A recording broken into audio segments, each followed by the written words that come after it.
ओम शांति। नवरात्रि के पावन पर्व चारों ओर अपने ज्योति की रिमझिम और माता की आरती के साथ सुंदर रास गरबा की धुन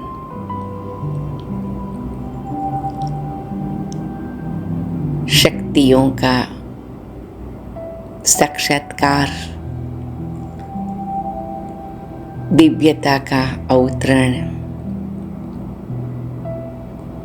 और माँ के स्वरूप के साथ साथ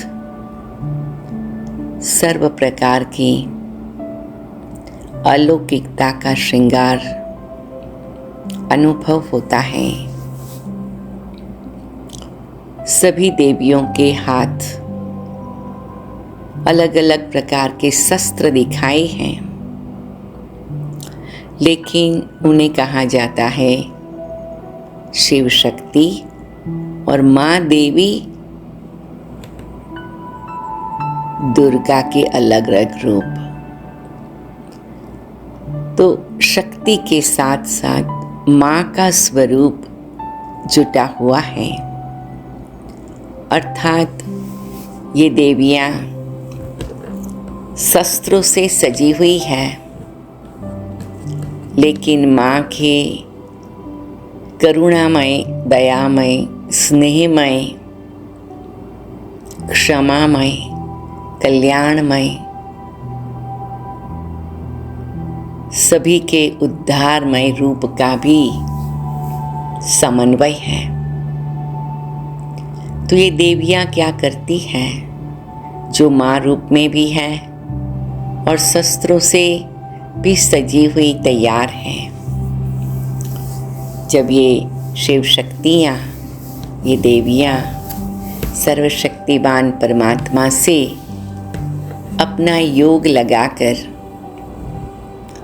अनेक दिव्य शक्तियों का वर्षा और वरदान प्राप्त कर इस सृष्टि पर अवतरित होती है, तो दोनों काम करती है। विकृतियाँ, कमजोरियाँ, बुराइयाँ, आसुरीता, तमोप्रधानता का संहार करती है। इसीलिए उसे असुर संहारिणी कहा जाता है। और साथ साथ माँ के रूप से सबका कल्याण करती है, सबको ऊंची स्थिति में ले जाती है, सबको अंदर छिपी हुई दिव्यता को जगाने का इशारा करती है। इसलिए माँ की मूर्ति के सामने अनेक प्रकार के दीपक जगाए जाते हैं और सुंदर प्रेम की भाषा में आरती गाई जाती है। ये हमारा यादगार है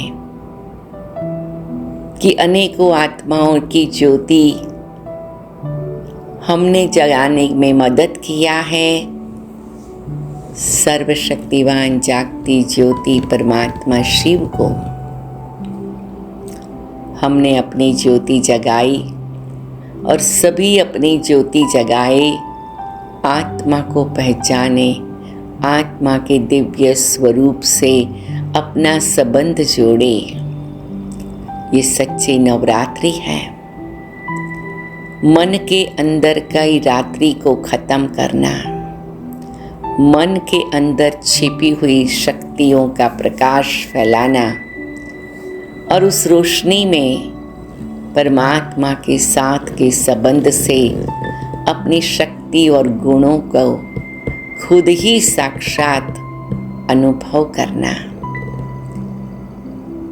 खुद ही पूजनीय स्वरूप को दर्शन करना और परमात्मा शिव से इतना गहरा अविनाशी संबंध की स्मृति को लाकर शिव शक्ति स्वरूप को जगाना।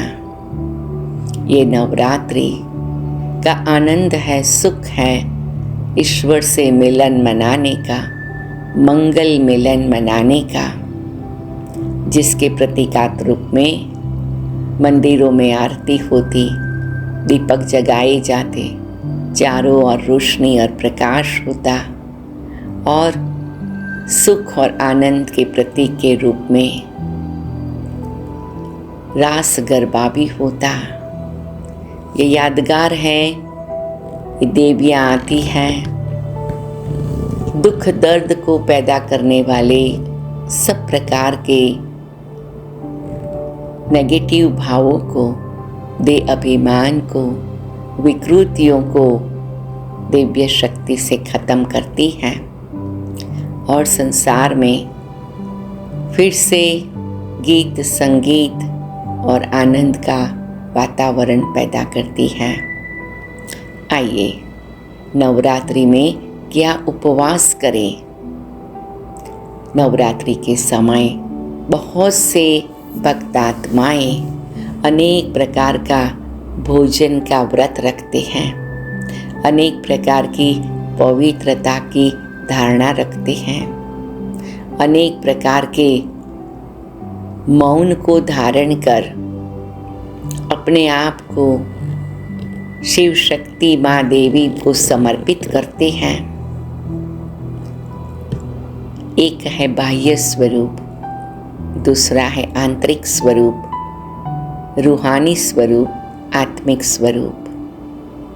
मैं कौन सा उपवास करूं, मैं कौन सा दिया जलाऊं, मैं माता को कौन से फूलों की माला पहनाऊं,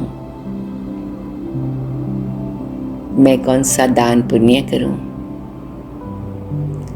एकांत में बैठ, शांति में बैठ अपने ऐसे स्वरूप को जगाऊं। अगर माँ मेरी दिव्य शिव शक्ति है तो मैं कौन हूँ? उसकी संतान हूँ। मेरे में भी वो माँ देवी शिव शक्ति के अंश हैं, वंश हैं। आज मैं उसे जगाती हूँ। सबसे पहले मुझे अपनी आत्मा की ज्योति को जगाना है। मुझे ऊपर में परमात्मा के साथ वास करने का उपवास करना है। अपनी वृत्ति को सबके लिए शुभ और कल्याण की रखने का व्रत लेना है। अपने और सर्व के गुणों के स्वमान में रहकर सम्मान देने की फूलों की माला पहननी है और सबको प्रभु के समीप पहुंचाए, प्रभु का आवाज सबके मन में पहुंच जाए, वो प्रसाद मुझे बांटना है। आज मुझे नए ढंग से नवरात्रि मनानी है और मेरे मन को सबके साथ, सबके स्वभाव संस्कार के साथ रास मिलाए, वो रास गरबा करना है, क्योंकि वही परमात्मा पिता से ज्ञान का, प्रेम का, पवित्रता का रस मैंने पाया है। वो मुझे देवी बनके सबको देना है। एकांत में बैठ बाह्य जगत में सुंदर रीति से मनाए जा रहे नवरात्रि के त्योहार को अंतर जगत में ले आएंगे और मन मंदिर में, दिल मंदिर में अपने दिमाग को शांत करके सुंदर शक्ति स्वरूप को जागृत कर खुद ही अपने पूजनीय माँ देवी शक्ति स्वरूप का अवतरण, साक्षात्कार और अनुभव करेंगे।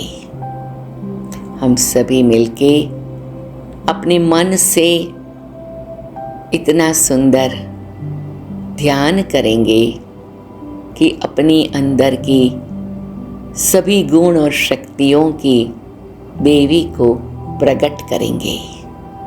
आइए हम 9 दिन थोड़ा थोड़ा मेडिटेशन का टाइम निकालें और अंदर की देवी को प्रकट करने के लिए एकांत में बैठ साइलेंस में बैठ अपना सुंदर स्वरूप खुद ही देखे और औरों को भी उसी स्वरूप में अनुभव करे और कराए। सभी को नवरात्रि के पावन पर्व की बहुत बहुत बधाई हो और ये 9 दिन ऐसे सुंदर जीवन में नवीनता ले आए, उसकी शुभ भावना, शुभकामना। ओम शांति, ओम शांति, ओम शांति।